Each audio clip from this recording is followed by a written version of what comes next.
Hi, this is Alex from Groovy Entertainment. Today we got another book and record to play. Today's book is A Winter Smurf from 1983. So let's get started.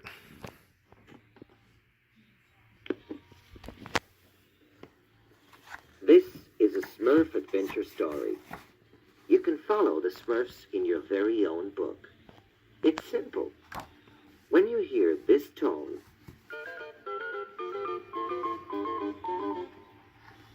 it means that the Smurfs are going to the next page.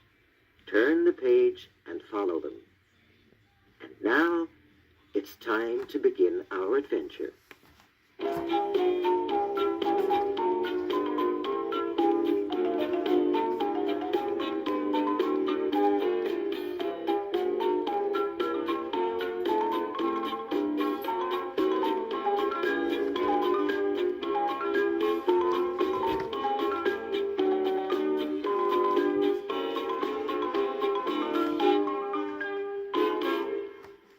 Every year, before winter sets in, the Smurfs gather food from the forest and store it in the big mushroom-shaped barn in their village.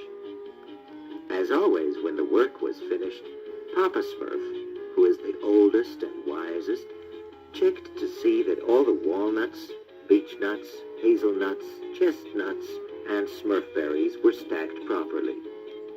He smiled contently. "This is a job well done. We will not go hungry this winter."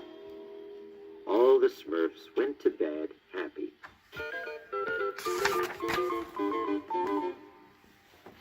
The next morning, Hefty Smurf, who was the first to get out of bed, saw a thick blanket of snow covering the village. "Wake up, everybody! It's Smurfed! It's Smurfed!" he shouted.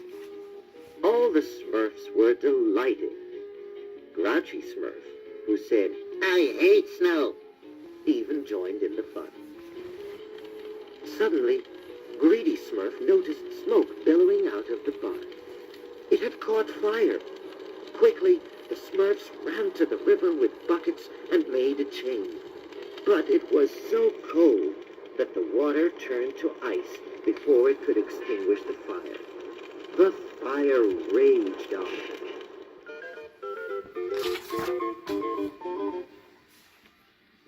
The barn burned to the ground, and all the food with it. The Smurfs watched sadly as Greedy Smurf rummaged through the ashes to find some crumbs. Now, all the Smurfs were hungry, and there was nothing more to eat. What could they do? Papa Smurf gathered all the Smurfs and said, "My little Smurfs, I have come to a sad conclusion. Since there is nothing more to eat here, we have to leave and search for food further south."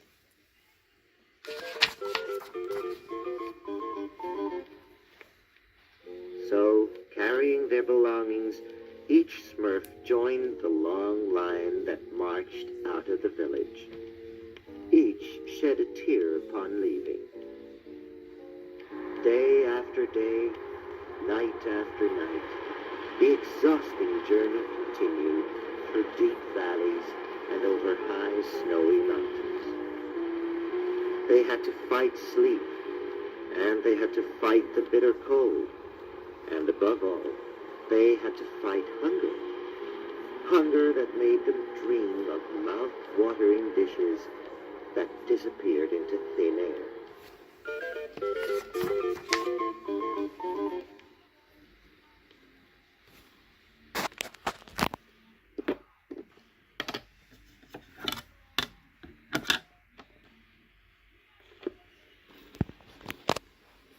Just when they thought they could walk no further, they found themselves at the end of the forest, and there, in front of them, was a castle.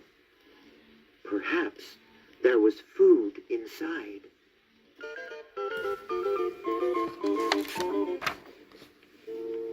Papa Smurf let the Smurfs into the castle. It appeared deserted. Suddenly, a booming voice exploded. "Who are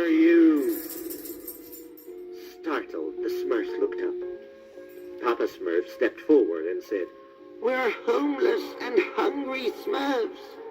And who are you?" "I'm the lord of the castle. I've lost all of my riches, and my servants have left me. I can't offer you much, but there may be a piece of stale bread in the kitchen." Bread! The Smurfs ran to the kitchen.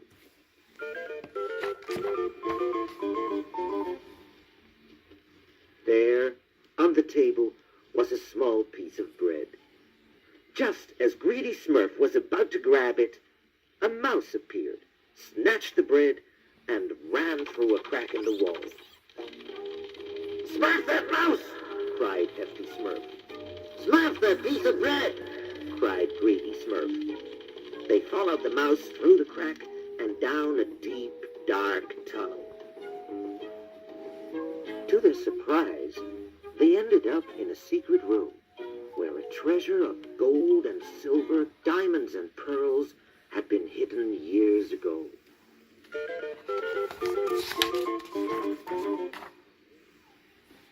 The lord of the castle was delighted when the Smurfs brought him the treasure they had found. He was a rich man again, and he knew his servants would now return.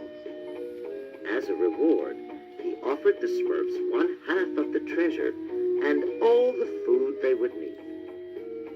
Papa Smurf gratefully accepted the food.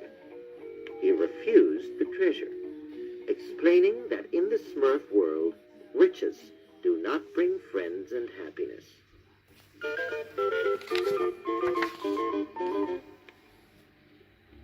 Sacks stuffed with food, the Smurfs bid the Lord a fond farewell, and happily marched back to their village.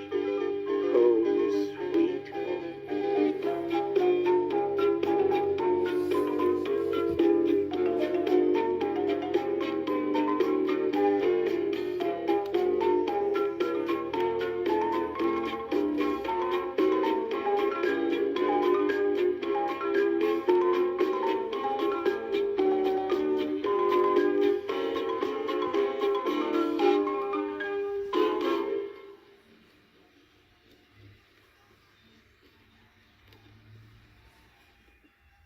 So this was a Winter Smurf from 1983.